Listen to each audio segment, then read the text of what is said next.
Buongiorno a tutti, grazie di essere intervenuti, vi vedo numerosi e questo mi fa molto piacere perché Longarone Fiere per questo convegno diciamo si è messo in gioco con gli ordini professionali di Belluno proprio per puntualizzare questo importante piano casa, la nuova legge sul consumo del suolo mette a disposizione, proprio perché andremo sempre di più in tema con la mostra ricostruire e non costruire, proprio per rivalorizzare tutti quegli edifici che nel tempo hanno bisogno di manutenzione e naturalmente portarli a essere con un'efficienza energetica importante.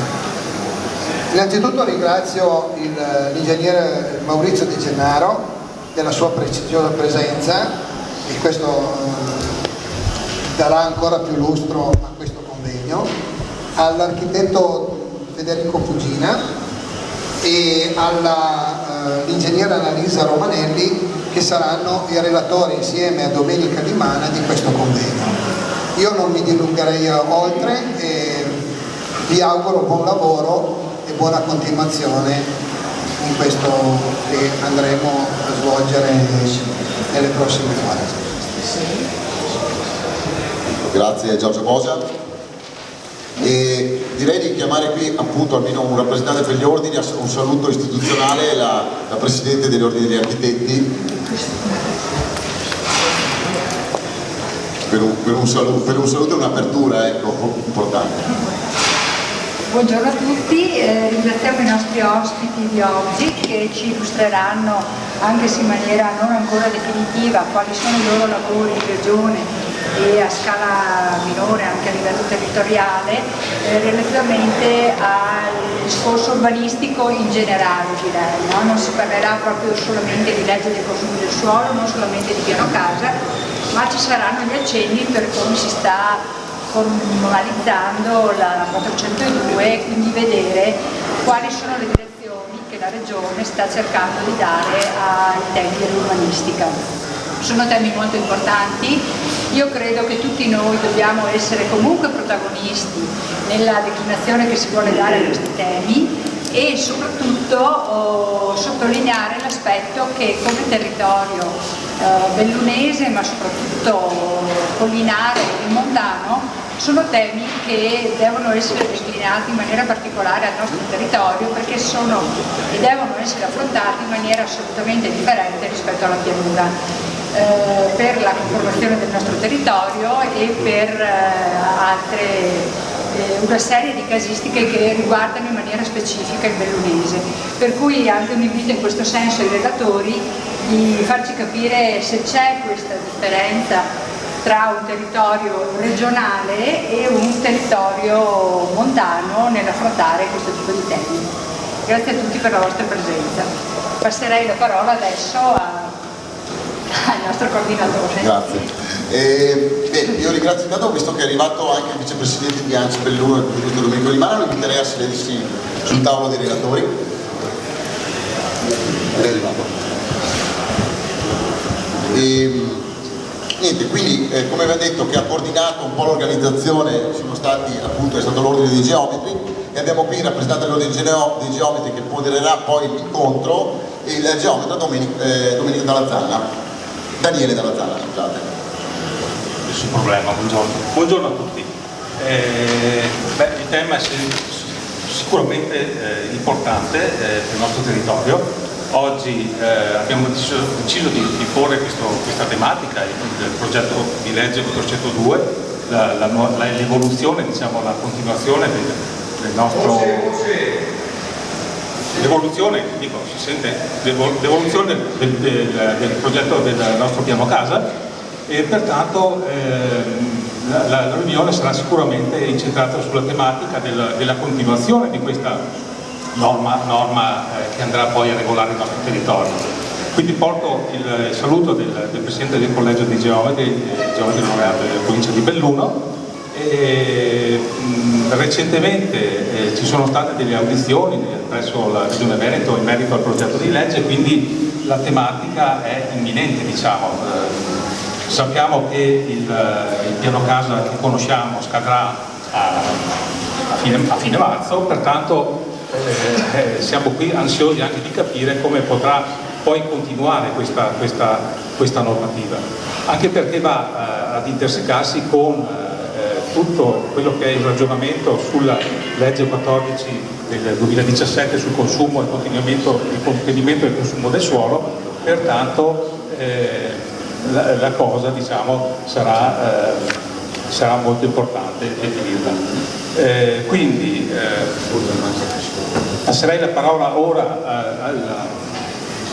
ai relatori, in particolare l'ingegner Maurizio De Gennaro, che ci porterà lo stato dell'arte e la situazione di avanzamento del progetto di legge, in quanto rappresenta la direzione pianificazione dell'urbanistica Regione del Veneto.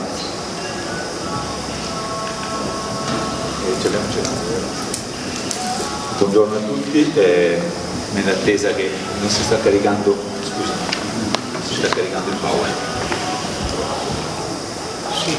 Io porto il saluto della Giunta regionale, in particolare dell'assessore al territorio, l'assessore Cristiano Corazzari, e ringrazio per l'invito di quest'anno, che segue proprio quello di un anno fa. Esattamente un anno fa eravamo in un altro padiglione, presentavamo ancora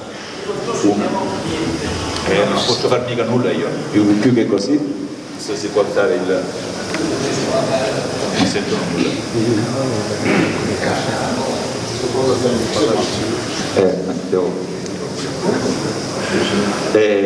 L'anno scorso, l'anno scorso si presentava ancora una bozza di deliberazione, la 125, che era prodromica a quella che poi è diventata la delibera del 668, con il quale si davano disposizione e assegnazione della quantità di consumo suolo per tutti i comuni del Veneto.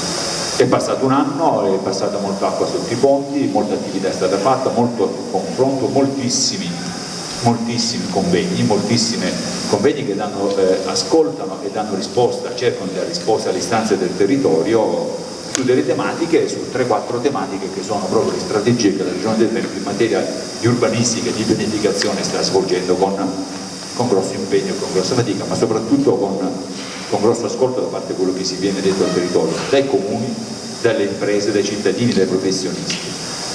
Il tema assegnato è iniziative e prospettive in materia di urbanistica della Regione del Veneto, e quindi traccia un percorso che ha visto negli anni, che è partito negli anni 2007-2008 con un cambio di passo rispetto alla urbanistica tradizionale, un percorso che nasce dalla crisi economica, che ha ovviamente investito in maniera abbastanza impattante tutto il settore dell'edilizia e conseguentemente la professionalità, conseguentemente le costruzioni, conseguentemente il cittadino.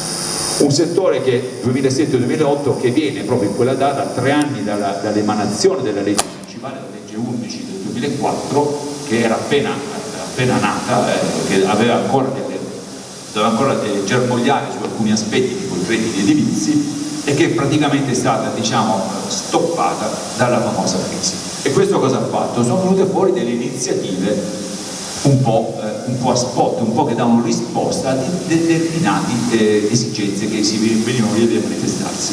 Vedete che qui si sono accesi i 3 piani casa, si è accesa un logo con le varianti verdi del 2015, la legge regionale, si è acceso un RET, regolamento edilizio tipo, ma di questo sarà molto più preciso l'architetto Federico Cugina, che non è proprio una vera e propria legge, ma è comunque un atto disciplinare che ha cogenza sul territorio, a cui i comuni devono comunque devono adeguarsi. E ultimo, la più importante, è la legge regionale sul contenimento del consumo di suolo, la 14 del 2017. Sono una serie di iniziative a immediata risposta che, ripeto, sopperiscono il fatto che la crisi aveva stoppato la legge del 11 del 2014.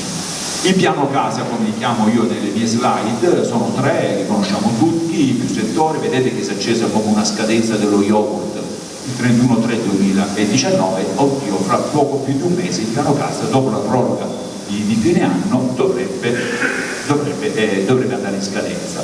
Questo cosa vuol dire? Che è già in itinere, il suo percorso attualmente è fermo con l'approvazione del progetto di legge 402 della Giunta regionale.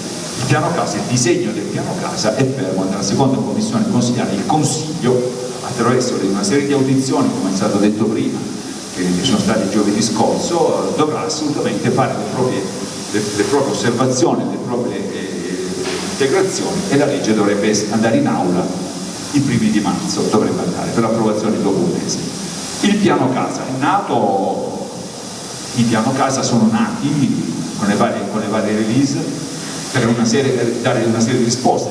Questi qui sono la riqualificazione energetica degli edifici, l'eliminazione delle barriere architettoniche, degli inquinanti, l'incentivo all'utilizzo delle fonti energetiche. Le lascio rileggere, le finalità sono sempre, quando si fa una legge, quando si fa un atto disciplinare, quando si fa una delibera, sono sempre condivisibili. Il problema poi è andare invece proprio a toccare con mano, scrivere gli atti che diano contezza a quello che la legge o un atto disciplinare vuole spiegare.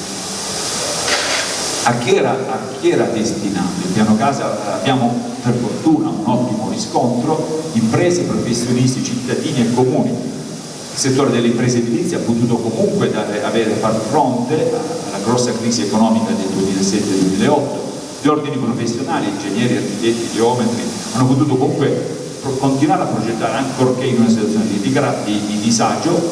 I proprietari degli immobili che hanno visto comunque congelarsi completamente i diritti sulla propria proprietà, ovviamente tutto questo sotto il controllo dei comuni, e gli enti locali che hanno potuto comunque programmare alcune iniziative, ripeto, sporadiche, che andavano al di fuori. Questa è una critica che fanno i pianificatori, è una critica accettabilissima agli architetti, agli ingegneri, perché viene a mancare un po' il disegno della città, ma eravamo in una situazione di contingentamento, era una situazione abbastanza difficile. I numeri del piano casa. I numeri del piano casa sono importanti. Io provengo dal mondo dei sistemi informativi, quindi i numeri, i dati sono delle cose certe, non sono delle soluzioni. I dati sono poi delle cose che devono essere lette, interpretate e sono a supporto di chi deve fare le scelte, gli ordini professionali, il politico, il tecnico comunale. I numeri sono delle cose però certe e incontrovertibili, che danno una certezza di quello che è stato fatto. Il primo piano casa ha movimentato, uso questo termine perché non è bello, però si usa tanto, circa 1 milione di euro, 1 miliardo di euro, per circa 26.000 pratiche, per arrivare fino al 5 miliardi di euro con l'ultima stima fatta col terzo piano casa, con circa 100.000 pratiche. In questa tabella, per chi è pratico del piano casa, quindi ecco, ci sono due fasce, vedete la prima fascia in alto c'è scritto articolo 2, qua dove vado con la freccia, articolo 3 sulla parte giusta. Articolo 2 vuol dire ampliamento. La signora Maria ha bisogno di ampliare il proprio immobile e hanno utilizzato questo tipo di articolo che dava la possibilità di ampliare le vedete che la fa da padrona, perché fa 1748 pratiche. Molto più risicato, più ridotto è stato l'utilizzo dell'articolo 3, che vuol dire demolizione e ricostruzione, che fa 306 pratiche. Questo cosa vuol dire? Che c'è più impegno per fare una demolizione e ricostruzione se non si danno degli incentivi, delle spese, delle spinte propulsive, mentre era più facile gestire l'articolo 2 con l'ampliamento vero e proprio.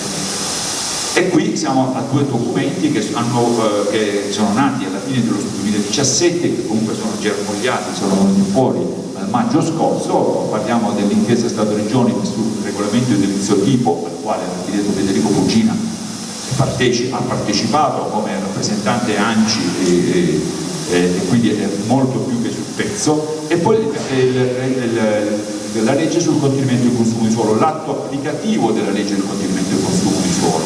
Sono 2 delibere che hanno avuto nella stessa giornata, felice coincidenza, il 15 maggio del 2018, hanno avuto l'assegnazione di 2 delibere, la delibera 669 e 668.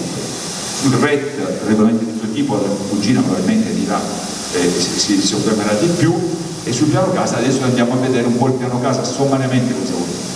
Ho detto, ripeto, che da sistemisti comunque per fare delle buone soluzioni bisogna leggere le analisi, i dati, e per fare questo, quando è stato fatto questa delibera, la 668 dello scorso anno, non potevamo che partire dai dati, fare delle analisi.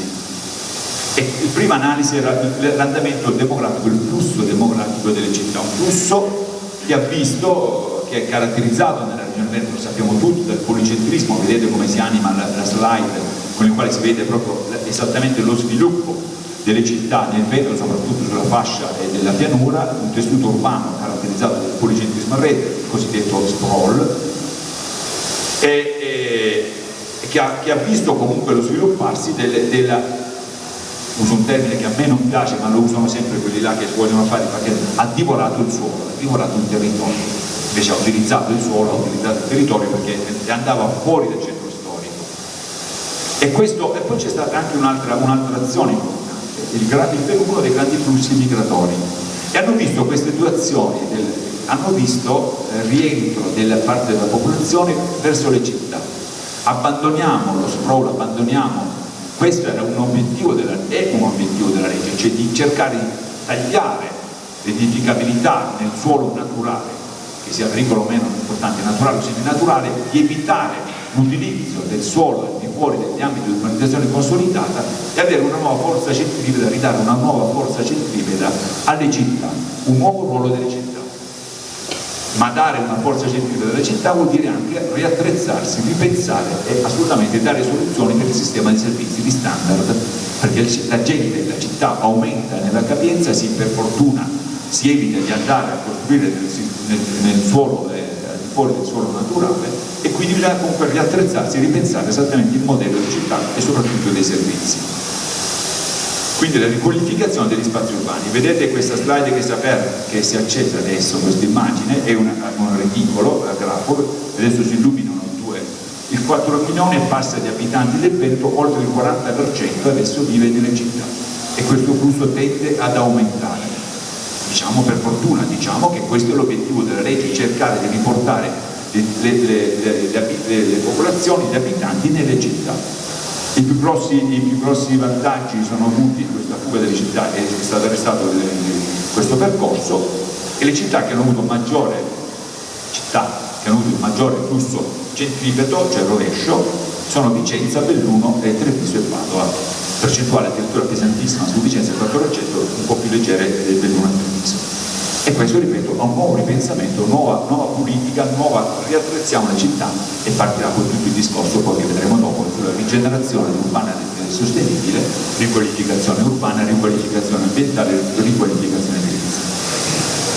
Di questo altro documento che non potevamo non tener conto è il documento di economia finanziaria e finanza della regione 2016-2018, e questo è articolato in varie missioni. Le missioni sono sviluppate in obiettivi, in azioni, e la missione 8, quella relativa all'assetto del territorio, proponeva una nuova governance orientata alla ricerca della sostenibilità sociale, economica e ambientale nei processi di trasformazione, registrando che non sempre gli strumenti che si sono utilizzati risultano sufficientemente flessibili e adattati alle necessità di perseguire. Non è una bocciatura.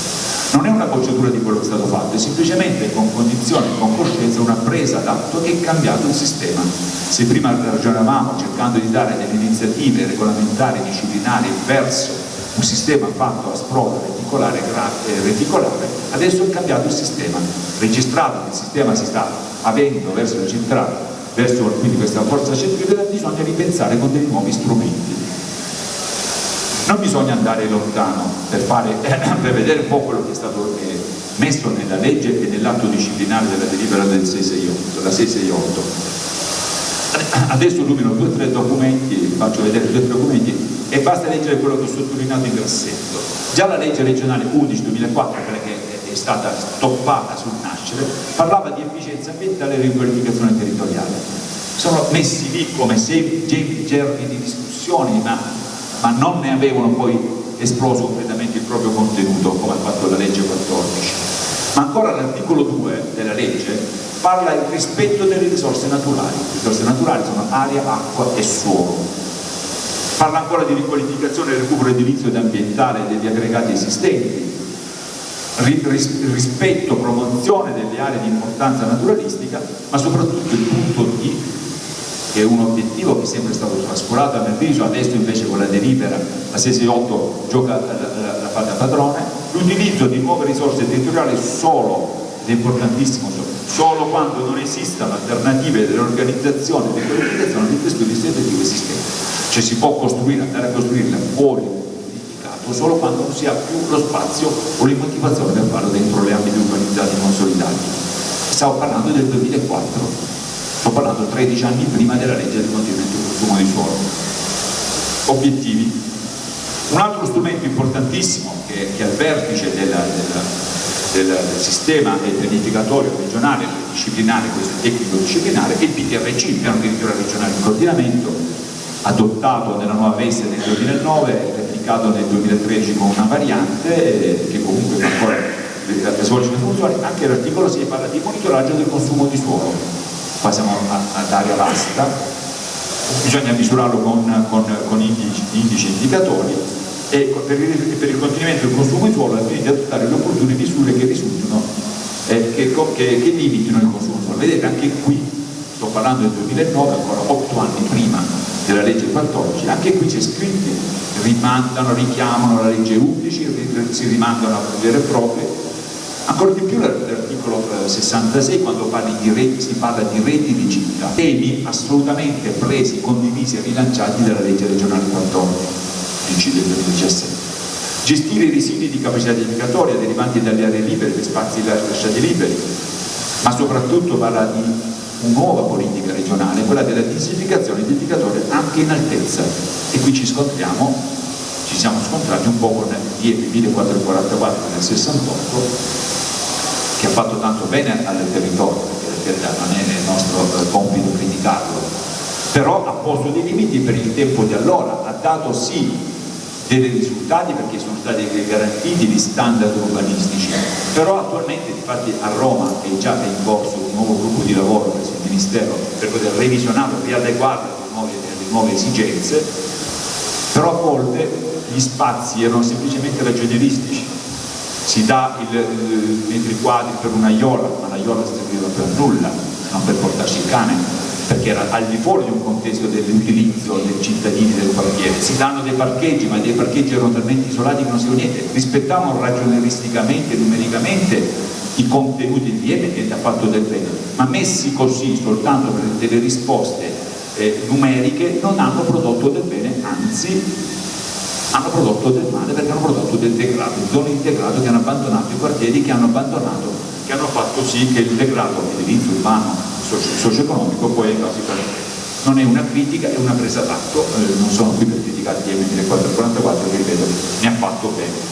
L'ultimo punto, incentivare l'uso consapevole del territorio, salvaguardando le caratteristiche paesaggistiche, ma soprattutto parlare di qualità e sostenibilità. Devo confessarvi che sono anni che sono in questo settore, poco nel settore dell'urbanistica, un po' di più nella pianificazione territoriale, e dare risposta a qualità e sostenibilità sono due bellissime utopie che bisogna cercare di tracciare, bisogna cercare di raggiungere, ma non è facile poi mettere nero su bianco, scrivere degli atti, dare delle indicazioni, servono soltanto per tenerci la barra di navigazione.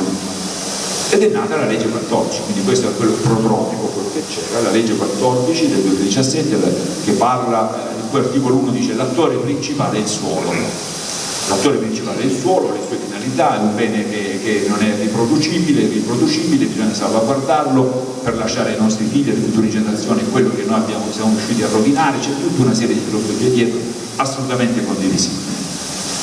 L'attore principale è il suolo, come si può cercare di ottenere questo suo contenimento di consumo di suolo? La legge 14 deve essere chiarito rispetto, non è una legge di divieto, non si costruisce più, si costruisce utilizzando gradualmente il territorio naturale o seminaturale, si costruisce anche utilizzando quel territorio ma liberalizzando, ovvero rinaturalizzando il territorio assolutamente sigillato, quindi è un salto, una differenza tra quello che si costruisce sul naturale meno quello che viene rinaturalizzato, quindi è una legge che dà degli spazi, ovviamente deve mettere dei limiti, via via poi possono essere anche rivisti e revisionati. E qui ci sono delle azioni che possono essere programmazione del suolo, tutela del paesaggio, tutela delle produzioni agricole e forestali, e lascio qui leggere, anche queste sono buone idee, buoni propositi che poi ovviamente bisogna scrivere nero su bianco e bisogna dare delle indicazioni soprattutto ai comuni,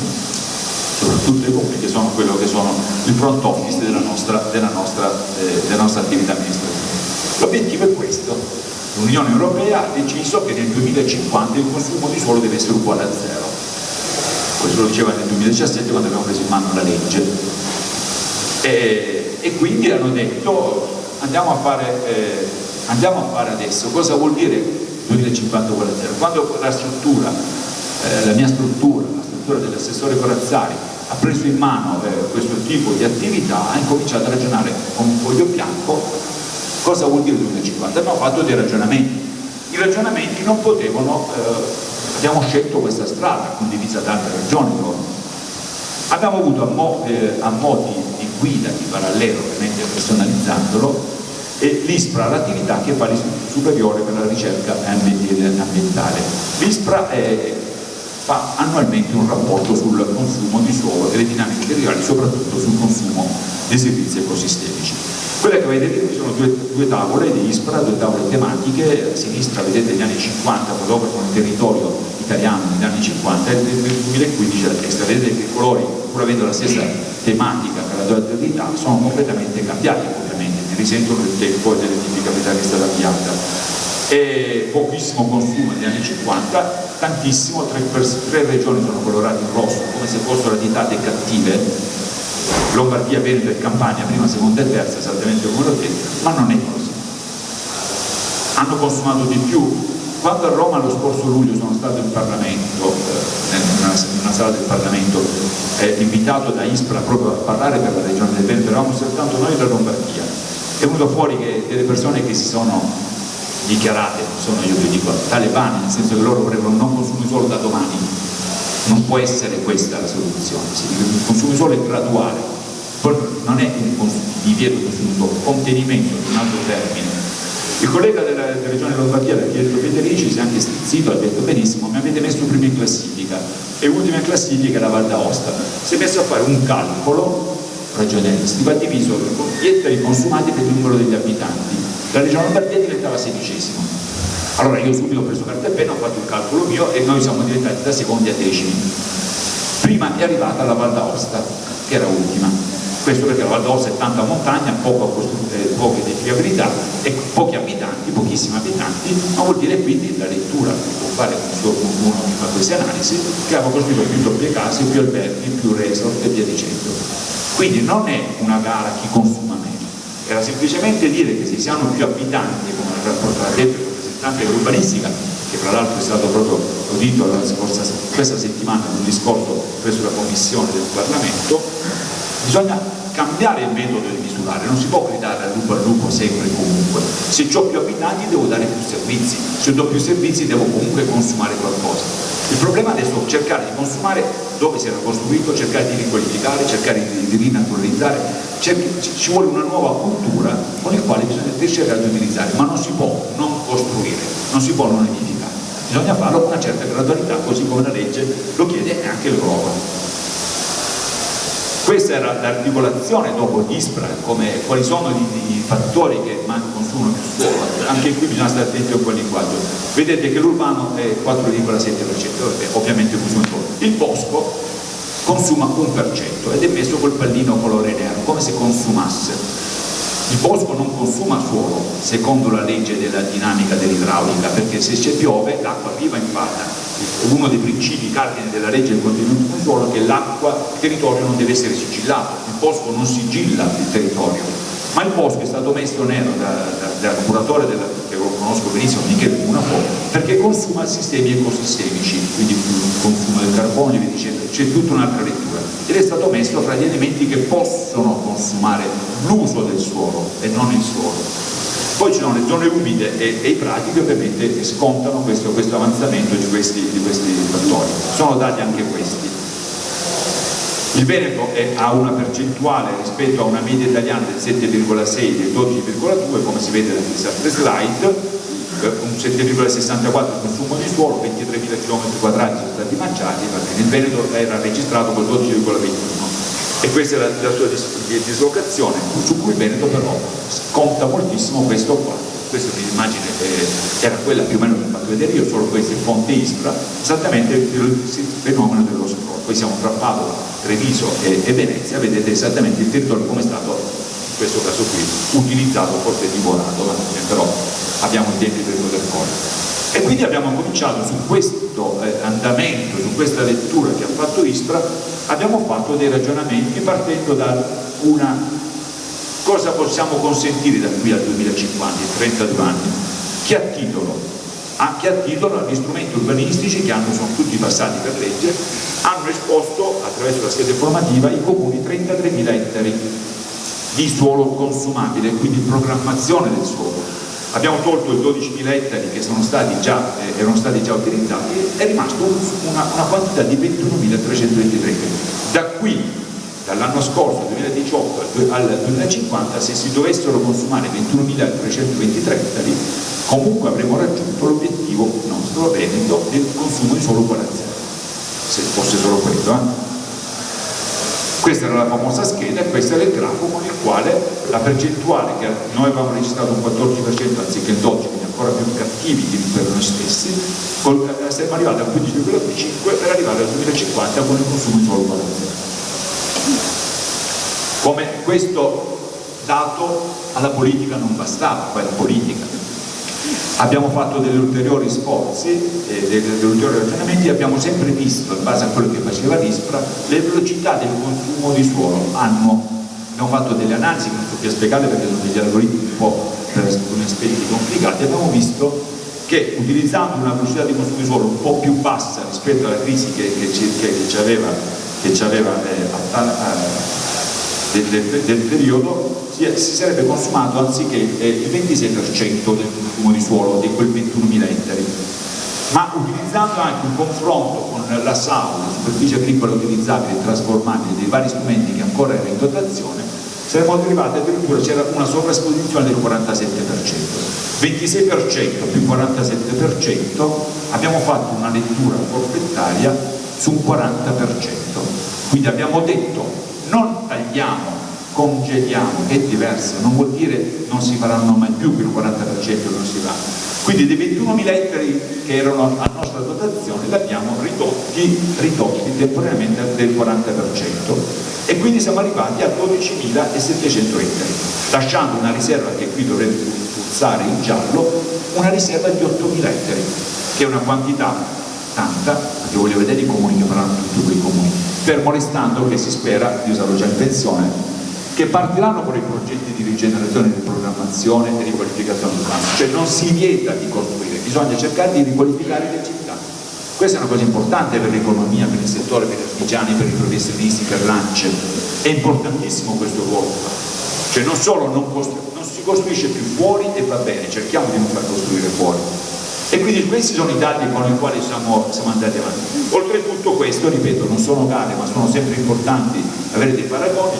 L'ISPRA ci registrava, dico ISPRA perché poi quando sono usciti gli articoli sui giornali dicono il Veneto di Mora e il Veneto di Mora, allora perché lo dice ISPRA?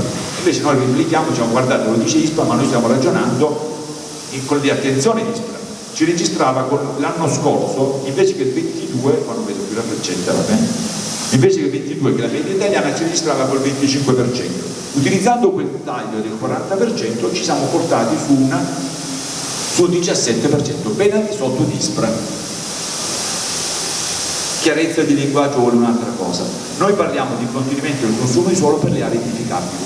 ISPRA, vedete in questa immagine, ha proiettato, questa non è una mia slide, è quella del dottor Monaco, che più permesso, ha proiettato questa immagine non come cattiveria, anche qui come dato, ha detto guardate cosa ha mangiato il Veneto, qua siamo sull'area pedemontana, e qui voglio dire una parola e mezzo sulle deroghe. Noi abbiamo deciso, il Veneto ha deciso di non conteggiare il consumo di suolo per le opere pubbliche e le infrastrutture. Mi sembra una cosa buona e giusta, non è come qualcuno vuole gridare al lupo, il Veneto non vede il consumo di suolo di una strada, non conteggiamo secondo la disciplina della legge regionale 14/2017 il contenimento del suolo, è diverso dal conteggio da non vedere. Perché? Perché se noi avessimo fatto pagare ai comuni della pedemontana il consumo di suolo di un'opera pubblica a bene di tutti quanti, ovviamente ne avrebbero rimesso i cittadini dei comuni e quindi l'abbiamo fatto in deroga. Teniamo conto di questo, di una grossa visione, la prossima revisione, il prossimo monitoraggio faremo anche degli altri ragionamenti. Ora come ora era ingiusto, non corretto e sicuramente sproporzionato far pagare ai comuni che pagano delle opere pubbliche. Mi viene da pensare anche a Vicenza c'ha la base NATO raddoppia, un'opera di interesse pubblico, addirittura quella di livello sovrainternazionale, non può il Comune di Vicenza scontare una nuova caserma Morino al raddoppio della caserma Morino, non era giusto, perché sono degli ordini, degli interessi sovrannaturali che vanno al di qua di quello, ed è così le varie deroghe di cui l'articolo 13, che è un po' sotto la rete di riflettori di chi vuole criticare.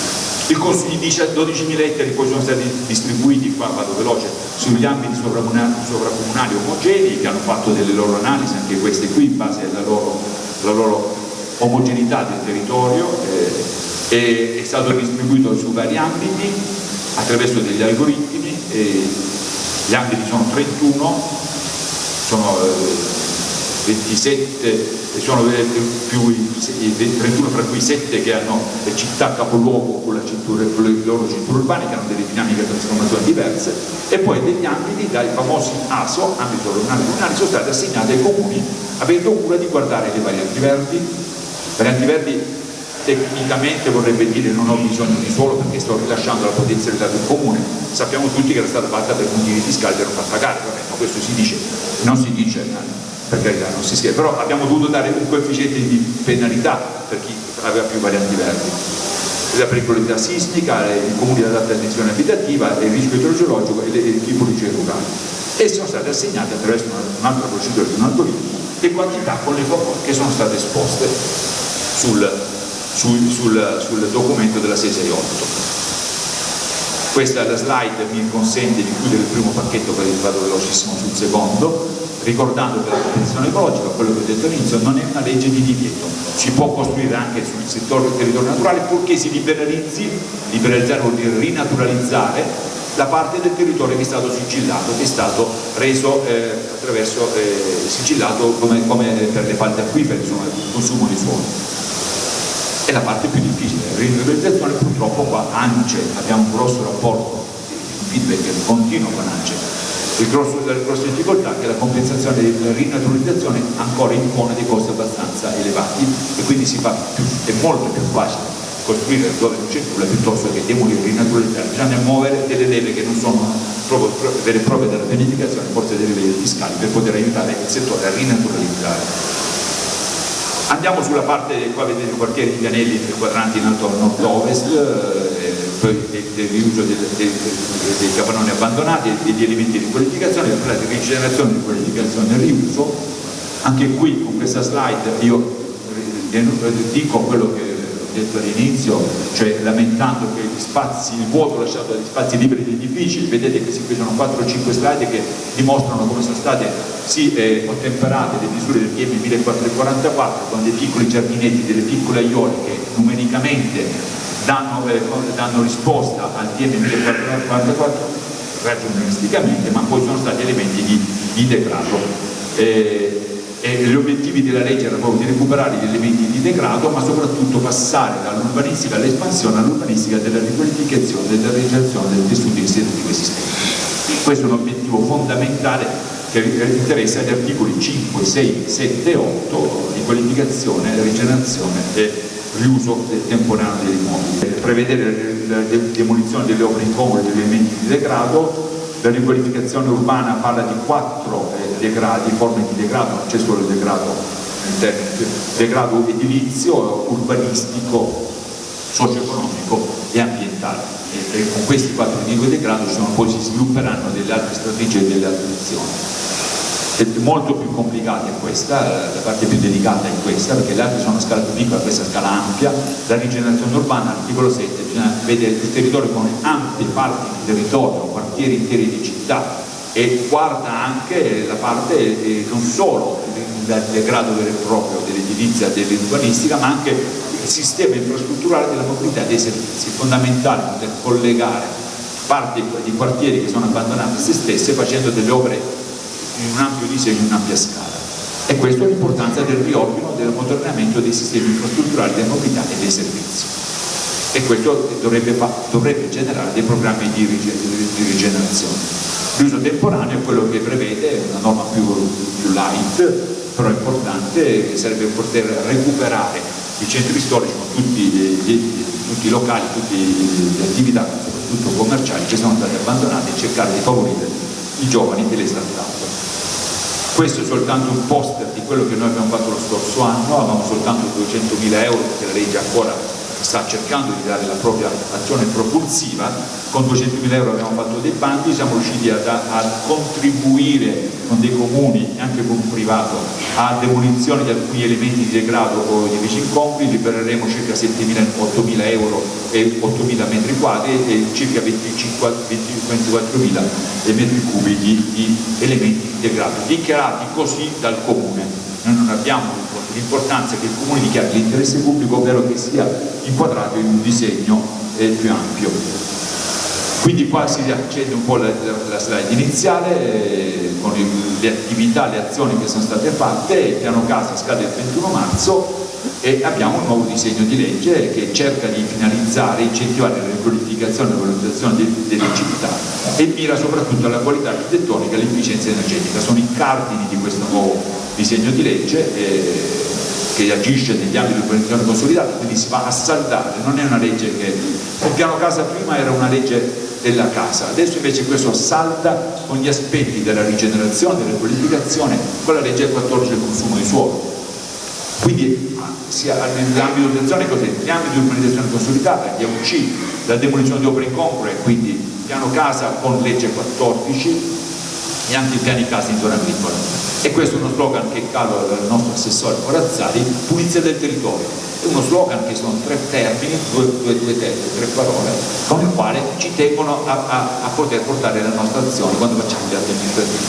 La legge 402 poi l'architetto Bugina, che partecipa nel gruppo di lavoro per poter definire una cosa difficilissima, lo confessiamo, che sarebbe la norma che deve far ripartire i crediti edilizi da legge 11, crediti edilizi da rinaturalizzazione, e questi sono i temi che stiamo affrontando con la legge 402, funzione del territorio, crediti edilizi, coperture a verde, efficienza energetica, fonti rinnovabili, qualità architettonica, densificazione e il piano casa a regime. Sappiamo tutti che il piano casa era una norma a carattere straordinario perché fronteggiava la crisi, adesso dovrebbe essere andata a regime e quindi deve essere depurata di alcuni aspetti che erano borderline. Ricordo uno per tutti che comunque nessuno si è mai posto, l'edificabilità nel raggio di 200 metri, quello lo possiamo dire con efficienza e tranquillità, è stata già abrogata come norma che era borderline, ha fatto un po' di danni anche nel piccolo, nel territorio. Le norme sono queste, non sto neanche a leggere, richiama il consumo di suolo, parla di sicurezza in zona sismica, sicurezza, qua sono le foto del territorio del 2012, lo dico, sicurezza dell'alta pericolosità idraulica e idrogeologica, sono solo immagini, voglio commentare, riqualificazione di studio edilizio urbano, interventi in zona agricola, gli obiettivi, qualità architettonica, recupero di aree impermeabilizzate da destinare al verde, demolizione delle opere incongrue che abbiamo già dette e l'incentivazione alle fonti energetiche rinnovabili con delle premialità. Per fare questo bisogna agire su una leva delle premialità. La legge cerca, ho detto, deve cercare di evitare di costruire in zona naturale e quindi automaticamente una densificazione sulle uscite. Mi ripeto, ma sono gli obiettivi della legge. Per fare questo ci vogliono delle premialità. Vedete qua, questa è una slide che assolutamente prendetela col beneficio dell'inventario sui numeri, perché è la politica che sta gestendo quello che deve fare. Ci sono le varie premialità che saranno previste nella nuova legge casa, è un menù con il quale l'ampliamento alla vecchia articolo 2 della legge piano casa, adesso si chiamerà articolo 8 se non lo cambiano in consiglio, prevede l'ampliamento, quindi la signora Maria andrà a vedere quali premi poter prendere, mentre il costruttore avrà un altro menù, che è il vecchio articolo 3, che adesso sarà l'articolo 9, con il quale potrà avere fare il suo calcolo per vedere esattamente che premialità potrà andare per aumentare il volume nella logica della densificazione. E l'ultimo passaggio viene fatto con la qualità architettonica, tanto cara agli architetti, perché gli architetti, il presidente Capochine, eravamo martedì a Treviso a un altro convegno sullo stesso analogo tema di rigenerazione, il presidente Capochine, Giuseppe Capochine, ha detto sono molto contento, ha criticato abbastanza la legge sulla professionale, su questo sono molto contento perché la qualità architettonica ci vuole una commissione che faccia il passaggio, anche qui però il discrimine tra cosa è bello e non è bello è una cosa molto difficile da scrivere con un foglio bianco. Questa è la slide finale che ovviamente dammi un'impressione consolidata come forza centripeta, e questi sono i temi che saranno proiettati. Questo è un nuovo film che probabilmente il prossimo anno saremo qui a raccontare e immediatamente racconteremo. Vi ringrazio per l'attenzione, grazie.